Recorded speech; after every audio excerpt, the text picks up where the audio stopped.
Blue 52! Blue 52! Hut, hut!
What's up, everybody, and happy Tuesday to you out there. I'm Trey Griggs, your host of Standing Out. Thanks for joining us today on this show. We're going to have a great show today for you. We've got some great shows all week long. So we got another great show on Tuesday at 2 p.m.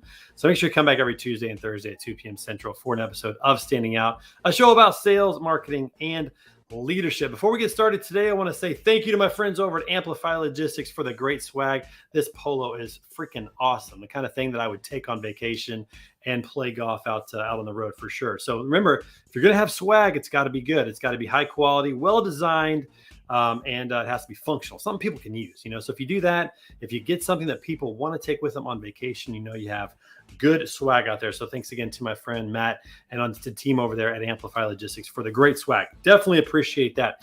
Also, want to just remind you, make sure you check us out at betaconsultinggroup.com. We are helping logistics companies, tech and freight brokers with their messaging and their customer testimonial videos. So important, the words that you use and how you communicate with your market audience. So make sure you go to our website, click that button that says schedule a call with yours truly. Tell us your story, and we would love to help you write yours. Also follow us on social media at TreyGriggs24 and Beta Consulting Group all around on all the platforms that are out there. All right. Also, lastly, before we bring on our guest today, got to say thank you to our friends over at SPI Logistics for making the show possible.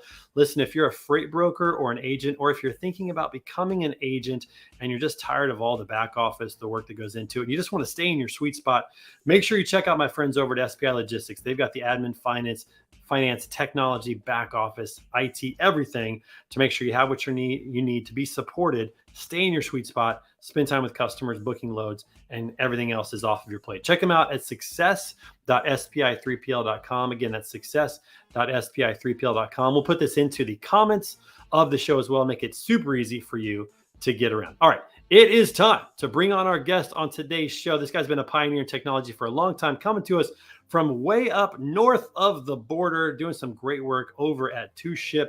Everybody, please welcome to the show my good friend Russ Proos. Be afraid of the dark. This is like a nice 60s high school dance song right here. I like this. I like the vibe. Russ, how you doing, man? I'm good. How you doing, Trey? Thanks for being on the show. It's so funny because every day, the guest gets to pick the walk-up song, and so we just never know what we're going to get. And so having this one, You Never Walk Alone, it's the first time we've had it on the show. You can rest assured of that. It's the first time we've had it. So. First Liverpool fan in your show, then, man. That's definitely true. I would say that we haven't had a lot of people from across the pond or who have been associated with that in any way. And so with your Toronto roots and all of that, we have not had that. That's for sure. So, all right, well, tell everybody a little bit about yourself and what you got going on over at 2Ship. Well, myself, born in South Africa, raised in South Africa, came to this cold country when I was 18. Been here for a while now. I won't divulge how long because you'll do the math. But yeah, look, man, I kind of got tossed into the logistics world, probably like everyone else. Didn't really plan to find myself here at any point in time when I was younger. And yeah, been, building 2Ship with a great team for the last I don't know, 20 years since we started writing, our first line of code with a part-time developer. So it's been a cool journey, man. It's always, dynamic. It's never boring. And at the end of the day, you just kind of get stuck in logistics and they don't let you out. Yeah. We hear that story all the time. People are in logistics, can't get out. Not sure how they got in, but we're all here, and it is a good industry to be in. So it's not the worst thing in the world. So 2 decades you've been working on this thing. We're going to talk about it more, but a lot has changed in the industry in the last 2 decades. I'm sure you've seen quite a bit. But before we get to that, got to ask you a question: are you a coffee drinker or a water drinker? Which one do you want? We're going to send you one today for being on the show. Which one do you like? I'm a water and a tea drinker, so either one's going to work great. Man. You want us to surprise you? All right. We'll surprise you. We'll just send something out. We'll see what you get, and take a picture with it, throw it on social when you get a chance, whenever you get it. We appreciate you being on the show today. All right. So you're from South Africa. Let's talk about that for a minute. I don't know too many people who are from South Africa. What was it like then? What do you go back now? What's it like now? Just give us a little insight on South African life. Very interesting place, man. Like beautiful country, awesome people. A lot of bad stuff going on at the same time, which is pretty much why I left. Crime, violence, all indiscriminate. Still kind of, not the safest place on the planet to kind of live in. And haven't been back in 18 years, man. It's oh, wow. We have offices there now. We do a lot of business in Southern Africa as well. Great people down there running, our show and doing their thing. But it's definitely something I need to get back to. It's with you, put it that way. I've heard it's beautiful. That's something I've heard before from people who've either been there, or I have a couple of people who are from there, but very, very limited. The people I know from there heard it's beautiful, but also heard it's a little volatile. So that's right on you with what I thought on that. So with that in regards, Two Ship is truly global. You guys are working with customers all across the globe. North America, Europe, Southern Africa, Australia region, kind of working our way in between all these places. But slowly but surely, it's like adding carriers and currencies and things in different, regions. And it's an interesting time, man, especially in South Africa and like the African continent as a whole and emerging e-commerce markets and things. And we love to kind of find ourselves, in those places on the cusp, rather than kind of getting into more of a mature region itself. So yeah, that's interesting. There's got to be extra challenges when you're talking about different continents, obviously a lot of different time zones, different currencies, different governments. That has to be quite the challenge that you just kind of slowly tack on as a CEO and as a leader and get warmed up to a little bit, but it seems like quite a bit to juggle. Yeah, it is. The biggest hurdles, I would say, are actually what we have to work with the carriers and their technology in those regions, which is, at the end of the day, very different to what we're used to in, Western Europe, North America, things like that. Australia has their stuff together, but there's definitely some challenges, man. And our biggest challenge at the end of the day is, putting all these different couriers, carriers into the same piece of software. And at the end of the day, the user experience, no matter who they're shipping with, has to be the same. So we're always plugging gaps, band-aiding things, kind of finding ourselves in the middle to like almost improve the technology that is given to us so that our customers don't feel it at the end of the day. Yeah, I can only imagine even just in America, the technology that carriers and brokers and shippers use is all very different. It's antiquated and it's very much kind of compartmentalized across the board. Having to make connectivity is difficult. You throw in new countries, you throw in new types of vehicles, because I know in Europe they have slightly different types of vehicles than what we have here in the States and what's going down the road. I imagine South Africa might be somewhat similar. I don't know about Australia, but you got different equipment, different technologies, different processes, different requirements from the government, whatever it might be. There's a lot of that to throw in and try to make it work is quite the challenge. But you guys have somehow figured out how to do that, which is impressive. Yeah, baby steps, man. It's that's why we've been in this for a long time, and like we kind of figured out how to make things work with very little, and developed a lot of modules, a lot of functionality and features to kind of plug those gaps where we find that. Yeah, isn't that all business though? I mean, it's kind of baby steps. You just keep learning. It's just a continual learning journey. And I'm curious. One thing we like to talk about on the show is leadership, and certainly being the CEO, president of a global organization like Two Ship. What are some of the biggest lessons you've learned in leadership? Like, how do you really define that? How do you think about leadership and what's important? Oh, great question, man. I think when I started, I was more like just that, entrepreneur, had like a spirit to like kind of create and get creative, in what we were doing. Didn't really have a background and read much or learn much about being a leader until, all of a sudden I turned around and there's enough people in our organization, okay, I better kind of figure this out. It's not me and a few developers kind of doing everything anymore. Right. And yeah, I've had like some really smart people kind of guide me over the years and teach me some stuff.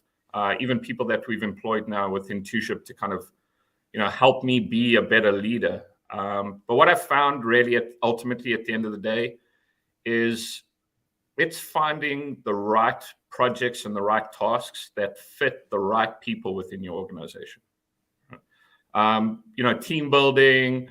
I love to get my hands dirty at the end of the day. So I'm always involved in, the solutions calls, the support stuff. I'm always kind of dabbling in everything just to see how it's going and how we can make it better. But I found that trying to empower people to just do their thing and know what they do well and give them the stuff that falls into their sweet spot is what gives us at the end of the day the best productivity we can wish for. Yeah, I couldn't agree more with that. When you get the right people in the right seat, they do amazing work, better than you would ever do. And Correct. we have a small team at Beta Consulting Group, but I've already seen a lot of that take place where I let my hands off the wheel a little bit, let somebody else take the wheel, and then the result is significantly better than what I would have done.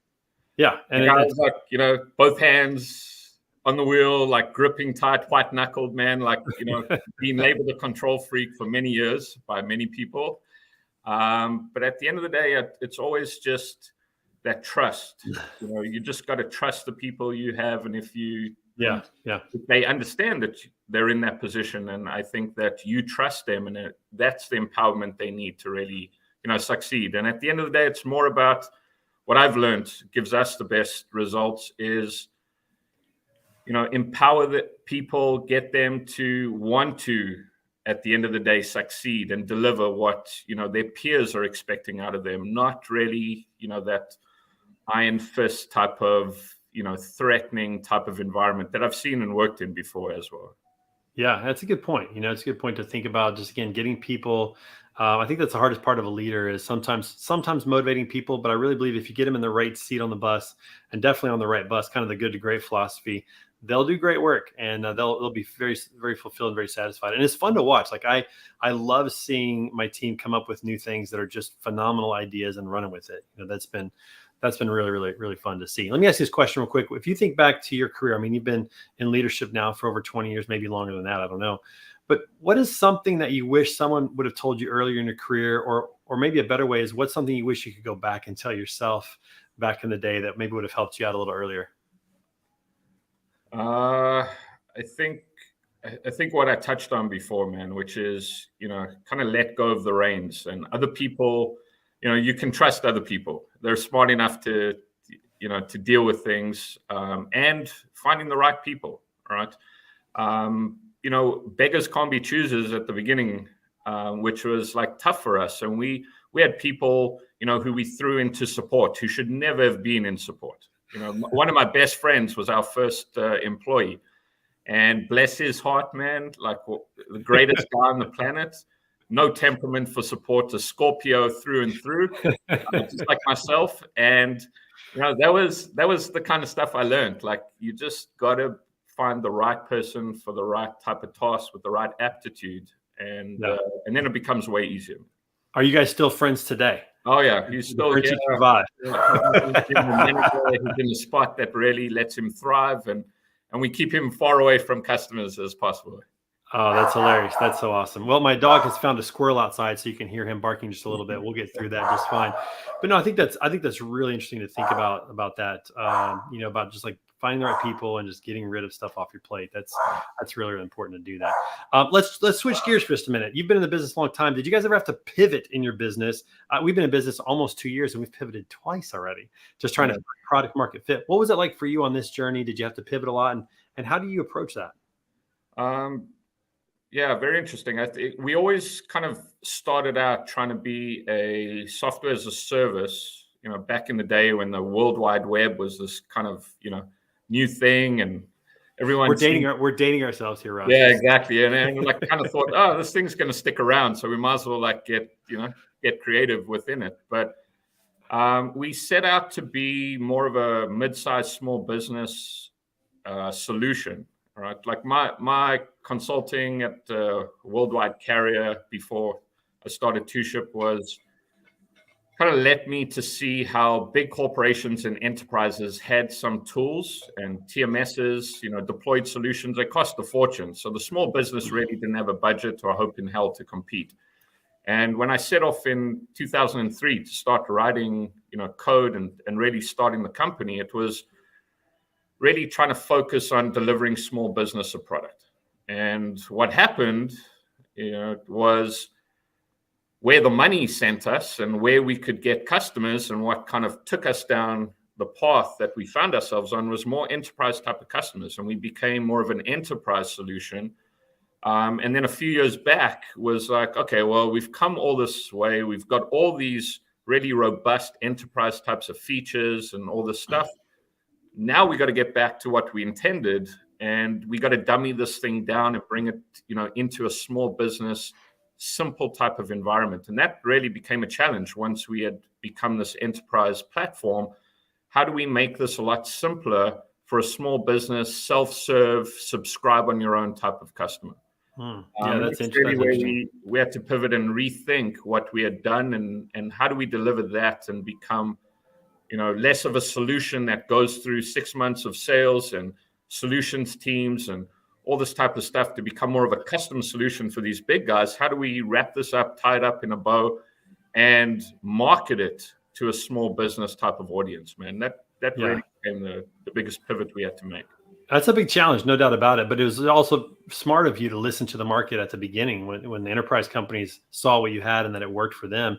Go in that direction, because it's always good to listen to the market and see, where your product really is going to fit within the market, and definitely dumbing it down and marketing to a new audience, because small, medium-sized business, it's a different type of owner. It's a different type of buyer in that regard. That's really difficult. So that's interesting. But yeah, having to pivot down is always difficult. But kudos to you for listening to the market and moving the enterprise route to begin with. Probably, I would imagine it's easier to go from enterprise back down to dummy down than to have to expand and make it more complex. Maybe I'm wrong about that. But I think so also. Yeah. Once we had got into the point where we were at, stripping out the noise and kind of really coming up with what was our core, wasn't that difficult, and what the offering should have been for small business. It was more around, really restructuring the onboarding process and the self-sign-up and things that we had never really entertained, because we didn't want enterprises, taking a 30-day trial and all that kind of stuff. So,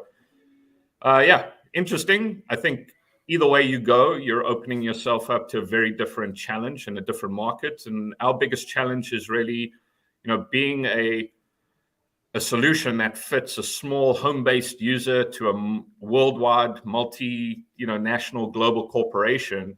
The message to all different kinds of businesses in between that big array is very different.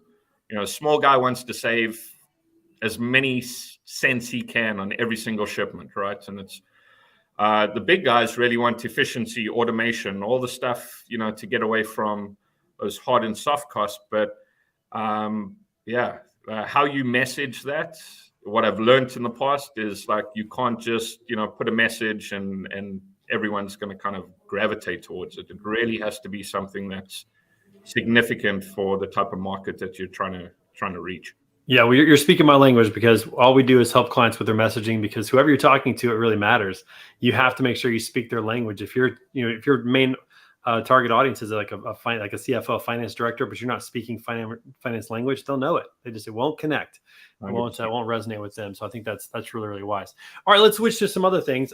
Football season has started here in America, at least football as we know it, American football. Yeah. You are a football fan, like a football fan. You're a Liverpool diehard fan. How'd you get connected with Liverpool? How did you get drawn to them?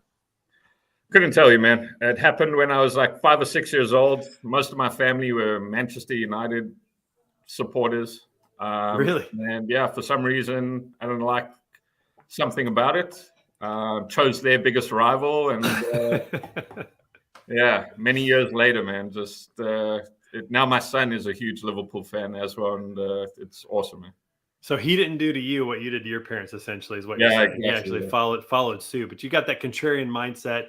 You decided to go opposite in that regard. What is it about football fans, like like original football, we'll say with the U in there, the football? What is it about football fans that makes them so fanatical?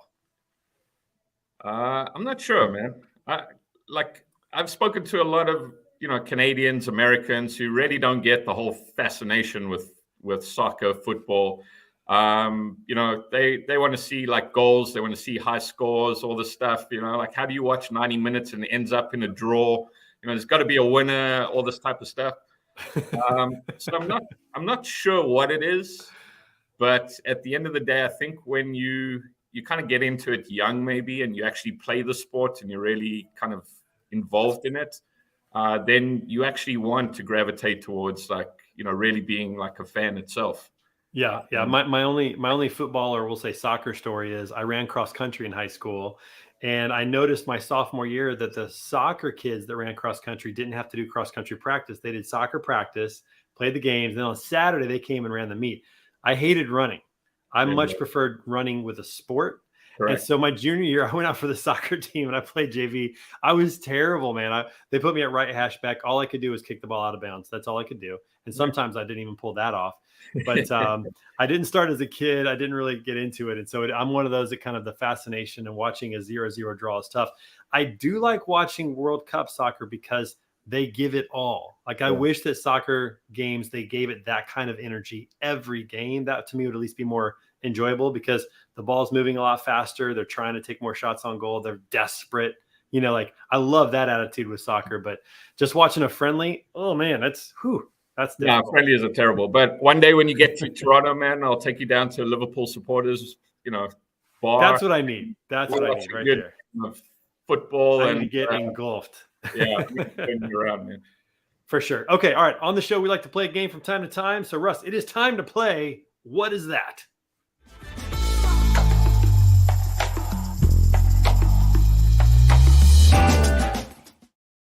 All right, here's how it works. Just like it sounds, we're going to put some pictures up on the screen one at a time, and they are blurred pictures, and you and I have to work together to try to see if we can figure out what the heck these things are. I haven't seen them, have no idea. Here we go. The first picture that we have here is, let's see what we got. Oh, that's Mona Lisa. That's, yeah. We got that one. That's easy. Come on. That's a T-ball question right there. Mona Lisa. Easy enough. Okay. We don't even.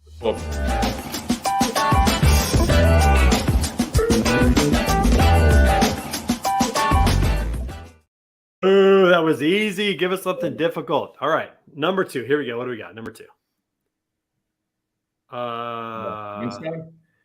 Ooh, what'd you say? I don't know if that's Einstein or my late grandmother. Ooh, my first thought was Einstein. I've never met your late grandmother, so yeah. Let's go with Albert Einstein. Let's see if we got that one right today. I think we did. Let's check it out. Here we go.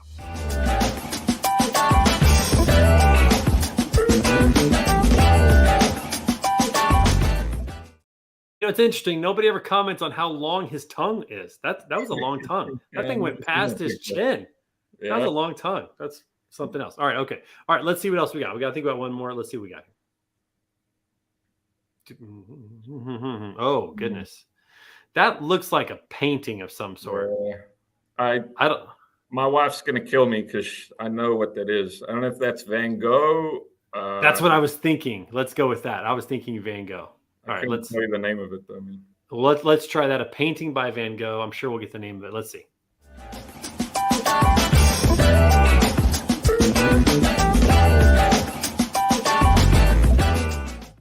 Okay, so is that what you were thinking? Yeah, The Scream. I should know that. I didn't know the name of it. I feel like I've seen that painting before, but I didn't know the name of it. So that's good. Is that the last one we have? I don't know if we have any more now. Let's see. Is that the last one? No, we got more. Oh. We're on a painting theme. I can tell who that is right away. Can you know who that is? I do know it is, but I cannot remember his name. That's Bob Ross from the PBS. I can tell by the afro. Yeah, that's Bob Ross with his happy trees. Let's see. Yeah. Here we go. Let's see. I bet that's it.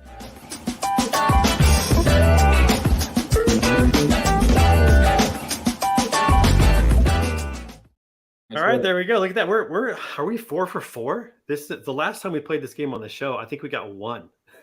Oh, you definitely made it easier then, man. These are a little bit easier. I know. We got to balance it out. So next time, maybe just a touch more difficult than that. Let's see. Do we have one more? Do we have 5 total? Let's see. Is there one more? Rushmore? Oh yeah, Mount Rushmore. Yeah, this is easy. 5 for 5. Let's go. We knocked it out. That's.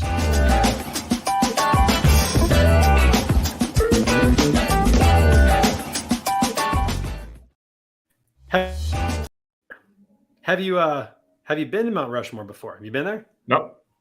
Never. Oh, that's actually worth going to. That's pretty cool. The whole South Dakota. There's a lot to see there, including if you go past Mount Rushmore, you get to Devil's Tower, which is also a really cool monument as well. So lots of good things out there. But that's a good one. So all right, well that has been this episode of What Is That? So let's move on. Let's talk about a couple other things real quick. So we like to also occasionally talk about the National Day and the random question. I think today we're going to move right to the random question, and we're going to close this baby out. So we like to have a random question. And listen, Russ, this question's so random. I haven't seen it yet. It could be funny. It could be serious. It might be a good question. It could be a dud. I have no idea. Let's see. Today's random question of the day is, do fish have a thirst for water? I don't think so. I think they have a thirst for air, which is why they jump out of the water from time to time. Some fish, not all of them do, but some of them do. I don't know about that. It's weird that we have animals that live in water and the rest of us that cannot. Like that, to me, it's always interesting that we have kind of two systems working at the same time. I don't know. I've never really thought too much about it. But do you like to go fishing? Do you like to go scuba diving, deep sea? What do you like to do around fish? Anything? Just like to eat them? Love the ocean.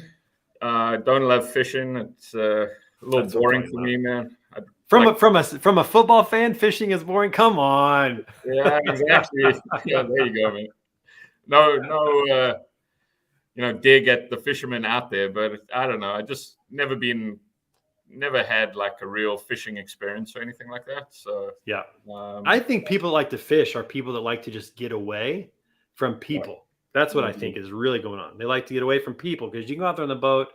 You're not supposed to talk while you're out there. I mean, these are introverts through and through. They just want to go away from people. That's what I think. The fish are just a byproduct, just something to do. Exactly, man. And that's what I guess on it. I see your golf clubs in the back. It's kind of like my estate's getting on the golf course every now and then as well. But yeah, golf's my thing. But I like to do that with people. That's a little bit different. But yeah, I think fishermen, people like to fish. They just want to get away from people. That's what I think overall. All right, let's wrap this baby up. Good question. That's a pretty good random question of the day, I guess. Kind of weird. Okay. That's anyways. All right. What's next for Two Ship Solutions? What are you guys working on? You got any releases coming up? Is it just kind of business as usual? Just kind of slow improvements? What do you got? There's always stuff going on, man. It's like developing new features, functions, very much into building virtual services now, like plugging different carriers into multi-leg services that we can build on the fly. Just more and more carriers, more and more integrations to systems and marketplaces and things like that never end. Yeah. Just apps, retail location type of stuff, kiosks now. Trying to get into even a consumer space, where it's more self-serve and random type of shipments. Yeah. Someone in the comments also mentioned languages. I didn't think about that either. You have to have multiple languages. I mean, in the European Union alone, there's a lot of languages in that area, South America, or South Africa. Sorry. Yeah. We have about 16 different languages in our system now. We support about 9 of them, like from a technical support, aspect. But we have like our own dictionary essentially within our platform. So we try to find somebody who can translate into another language, import it, make it available, and it's pretty cool actually. Wow, that is impressive. I wonder if AI is gonna will AI help with that? Because I'm sure translating using AI should work really well in the future. Yeah, I agree, 100%. We've used some other platforms and mechanisms, but shipping and logistics terminology can be very often misconstrued. So we get something very different in another language that, in a couple of cases, has actually been pretty derogatory to some degree. I could see that. Yeah, so we try to find somebody who actually speaks the language just to check on things before we release anything. Probably a smart thing to do, that's for sure. But I assume AI would be pretty helpful with that moving forward. Well, Russ, listen, so good to have you on the show today. Thank you for stopping by, telling us what's going on at Two Ship, and a little bit about your story. I guess if I have to root for a soccer team, I'm going to root for Liverpool now because there's not too many others that I know. I can't go for Manchester just because I know that your parents go for them. I can't do that. I can't. There you go, man. All right, so my job is done. Thanks for having me, Trey. Yeah, Russ, appreciate you being on the show, man. We'll talk to you soon. All right, take care, bud. All right, everybody, make sure that you come back on Thursday, 2 p.m. Central. We got Steven Spires from Ease Logistics on the show. Going to be a great show as well. And again, a shout out to our sponsor, SPI Logistics, for making this possible, and to my friends over at Amplify Logistics for the great swag. Appreciate the polo, guys. Everybody have a wonderful day out there. We'll see you soon. Peace out.